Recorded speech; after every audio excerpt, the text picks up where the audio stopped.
दोस्तों, हमेशा आपने एक चीज महसूस करी होगी कि जब भी आपको कोई भी चीज की इन्वेस्टमेंट करनी होती है लमसम में, जो ऑलरेडी आपकी चल रही होती है या फिर जो फिक्स्ड एक्सपेंसेस आपके होते हैं जो आपके हर साल आते हैं, उसका जब भी टाइम पीरियड आता है तो हमारे पास पैसे उस वक्त थोड़े कम पड़ जाते हैं, या फिर जब भी जमा करने का टाइम आता है तो हमें किसी और जगह पे उसकी इमरजेंसी में जरूरत पड़ जाती है, तो हम कभी कभी उसको टाइम पे जमा नहीं कर पाते हैं।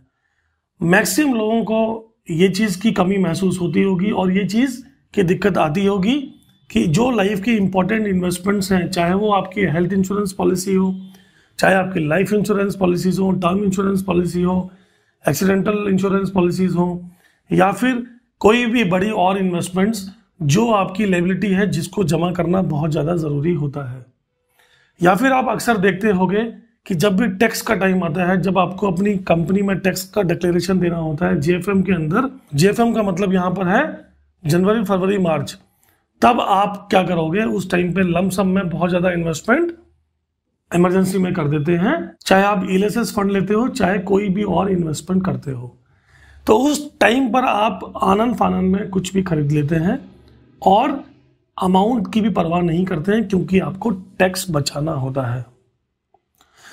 तो ऐसी बहुत सारी चीज़ों को लेकर हम अक्सर परेशान रहते हैं। तो क्या आपने कभी सोचा है कि किस तरीके से आप अपना पोर्टफोलियो मैनेज कर सकते हो?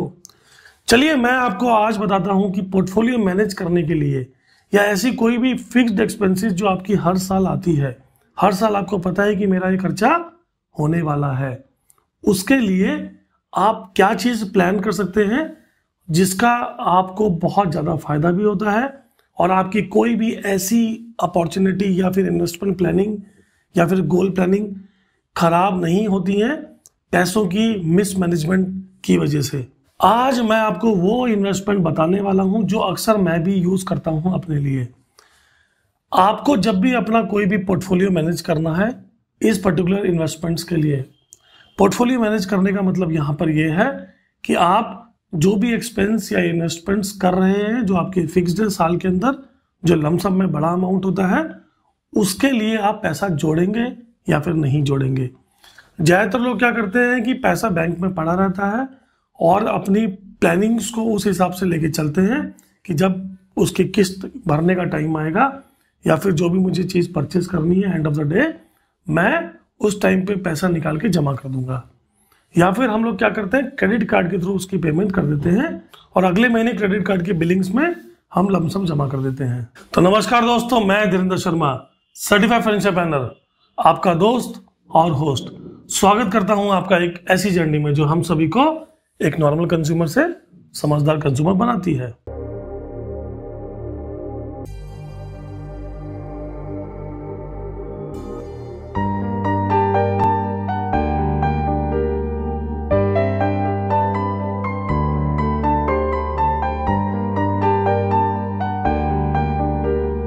तो दोस्तों, liquid fund and mutual funds, ये वो फंड्स होते हैं जहां पर आप अपना पैसा डाल सकते हैं कभी भी और निकाल सकते हैं कभी भी विदाउट एनी चार्जेस।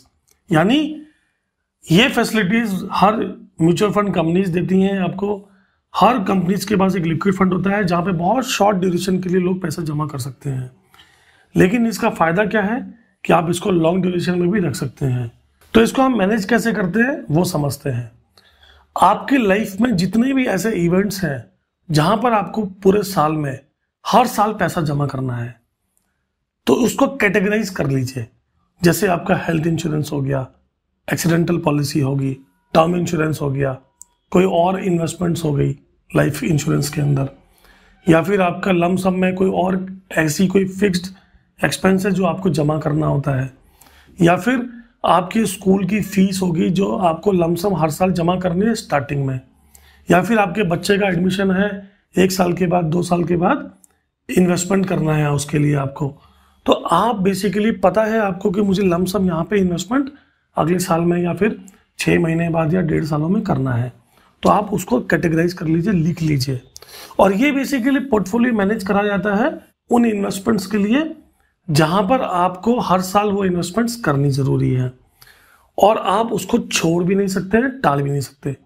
तो आप क्या करोगे, कैटेगराइज कर दोगे कितना कितना अमाउंट है किस किस इन्वेस्टमेंट्स के लिए और डेट उसकी क्या क्या होती है। तो अब हम क्या करेंगे, बड़ा सिंपल तरीका है उसका। वो सारी चीजें जब मैंने नोट कर ली और चेक कर लिया कि मेरा टोटल अमाउंट साल में इतने रुपए का लगता है और उसका टाइम पीरियड ये रहता है, तो हम क्या करेंगे, उसी हिसाब से अपना लिक्विड फंड के अंदर पैसा जमा करेंगे। अब लिक्विड फंड म्यूचुअल फंड्स के अंदर क्या है, मैंने बताया आपको, वो फंड जहां से आप पैसा कभी भी डाल सकते हैं, कभी भी निकाल सकते हैं विदाउट एनी चार्जेस। तो अब आप क्या करेंगे, जब आपको सारी इन्वेस्टमेंट्स अपनी पता है तो आपको कुछ नहीं करना है, एक अकाउंट खुलवाना है म्यूचुअल फंड किसी भी एएमसी के अंदर लिक्विड फंड का। आप किसी भी एएमसी में पता करेंगे तो आपको बता दिया जाएगा कि कौन सा फंड आपका लिक्विड फंड होता है। अब इसकी सबसे बड़ी खूबसूरती क्या है कि इसमें आपको जो इंटरेस्ट मिलता है वो लगभग 6% से लेकर 8-8.5% के बीच में होता है, यानी आपके सेविंग अकाउंट से ज्यादा होता है। आपके सेविंग अकाउंट में कितना इंटरेस्ट मिलता है आपको आज के रेट में, 3.5%, 3% के आसपास। लेकिन इस फंड में दोस्तों आपको इंटरेस्ट मिलता है 5.5-6% से लेकर 8% के आसपास। कभी कभी 9% भी होता है, कभी कभी 5% भी होता है, लेकिन ज्यादातर फंड्स के अंदर आपको आज के डेट में करंट सिनेरियो में इतना इंटरेस्ट मिल जाता है। तो अब आप क्या करोगे, तो आपको कुछ नहीं करना है, सिर्फ लिक्विड फंड खोलना है और आपके डेट्स के हिसाब से मंथली इन्वेस्टमेंट उसमें डाल देनी है। जैसे आप अगर जानते होगे या करते होगे, आप बैंक्स के अंदर आरडी में करते थे कि पर्टिकुलर इन्वेस्टमेंट के लिए आरडी सबमिट करते थे, उतने ही रुपए को डिवाइड कर देते थे 12 महीनों में और 1 साल की आरडी बना लिया करते थे। तो उससे बेटर क्या है, लिक्विड फंड में डालिए उसको और एक ही जगह आपका सारा का सारा पोर्टफोलियो मैनेज हो जाएगा, यानी सारा का सारा पैसा आपका एक पर्टिकुलर जगह पे इकट्ठा होता चले जाएगा। जब भी आपको पैसा चाहिए, जब भी आपको इन्वेस्टमेंट करनी है, जिस चीज के लिए आप पैसा जोड़ रहे हैं, आप वहां पे विड्रॉल डाल दीजिए। आपको T+3 यानी ज्यादातर केसेस में 3 या 4 दिन में आपके पास पैसा आ जाता है। T+2 के हिसाब से भी होता है, यानी टुडे प्लस 2 दिन, T+3 का मतलब टुडे प्लस 3 डेज। तो जो वर्किंग डेज होते हैं मंडे टू फ्राइडे, उनको काउंट करा जाता है, आपके पैसे 3-4 दिनों में अकाउंट में आ जाते हैं। अब आपके पास पैसे आ गए, चार्जेस कुछ कटा नहीं और आपने ब्याज भी कमा लिया। और सबसे बड़ा फायदा आपको क्या है कि आपका पैसा इकट्ठा भी हो गया। अगर आप चाहते हैं कि मेरा ये जो पैसा है हेल्थ इंश्योरेंस का है, किसी और चीज का, मैं अपने दूसरे अकाउंट से दे सकता हूं, मुझे निकालने की जरूरत नहीं है, तो आपका पैसा इकट्ठा हो गया वहां पर। अब सबसे बड़ी खूबसूरती क्या है दोस्तों, खूबसूरती यह है कि ये जो चीज है ये तो आप वैसे भी नॉर्मली कर सकते हो। आप सोचोगे मैं कहीं और डाल दूंगा पैसा, वहां पे मेरा पैसा जमा हो जाएगा, लेकिन मजा ये नहीं है। मजा क्या है कि मान लीजिए आप सेविंग अकाउंट के अंदर पैसे रखते हो, तो आप ज्यादातर लोग एटीएम यूज करते हैं, तो हमें कोई चीज पसंद आती है तो हम तुरंत उसको निकाल लेते हैं, क्योंकि आपके पास इजी टू एक्सेस है उस पैसे को निकालने के लिए। लेकिन इनमें फायदा क्या है, लिक्विड फंड्स के अंदर आप तुरंत नहीं निकाल सकते हो। तो जो उस टाइम पर आपको लगता है कि यार ये खर्चा मैं करना चाहता हूं, तो वो खर्चा आप नहीं कर पाए, तो आप इस घर पे जाते हो तो आपको लगता है यार अच्छा हुआ मैंने वो खर्चा नहीं किया, तो आपके पैसे बच गए वहां पर। तो ये कुछ छोटी छोटी चीजें होती हैं जिसकी वजह से आप हमेशा अपने पैसों को ऑर्गेनाइज कर सकते हो। तो सिंपल तरीका क्या हुआ, लिक्विड फंड के अंदर पैसे जमा करने से फायदा यह है कि जिस इवेंट के लिए आप पैसा जमा कर रहे हो वो इवेंट आप पूरा कर पाते हो। आपको जब वो इवेंट आता है, चाहे आपकी कोई किस्त जमा करनी हो, चाहे स्कूल के लिए बच्चे के पैसे जमा करने हो, चाहे कोई भी बड़ा काम करना हो, चाहे आपको एसी खरीदना हो 1 साल के बाद, आपको सब कुछ पता है। आप हर चीज का प्लान कर सकते हो लिक्विड फंड की वजह से। आप पैसा डालिए। अच्छा, सबसे बड़ी खूबसूरती क्या है इसकी, सबसे बड़ी खूबसूरती क्या है, पैसा निकाल कभी भी सकते हो। तो इसका मतलब क्या है कि आप बाउंड नहीं हो, दिमाग आपका बाउंड नहीं है कि मैंने पैसा डाल दिया तो मैं निकालूंगा कैसे, क्योंकि इमरजेंसी आ सकती है।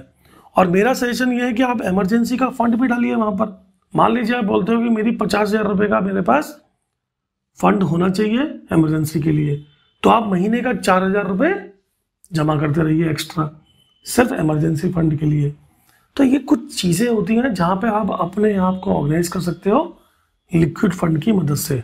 और एक सबसे बड़ा प्लस पॉइंट मैं आपको बताने वाला हूं, जो अगर आप करोगे तो आप सोच नहीं सकते हो कि आपको कितना बड़ा फायदा होता है।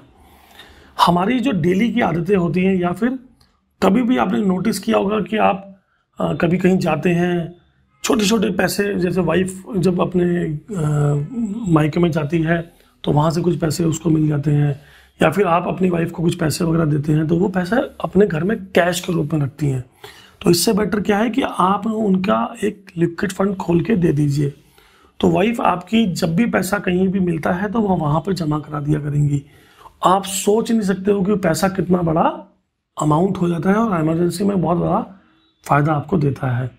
तो जनरली ये छोटी छोटी चीज़ें जो होती हैं जहाँ पे लिक्विड फंड आपको बाउंड कर देता है, यानी आपके बोनस आपका पास आया, आपके कुछ एक्स्ट्रा इंसेंटिव्स वगैरह आए, वाइफ को पैसे कहीं से मिले, वाइफ ने जो पैसे बचाए वो सब पैसे आप लिक्विड फंड में डाल सकते हैं और आपका पैसा ग्रो होता रहेगा। बहुत कम रिस्क इसमें होता है क्योंकि ये पैसा आपका डेट में लगता है, डेट इंस्ट्रूमेंट्स के अंदर लगता है, गवर्नमेंट के अंदर लगता है, कहीं और लगता है, जहाँ पे ये लोग बड़ा सेफ तरीके से इन्वेस्टमेंट करते हैं।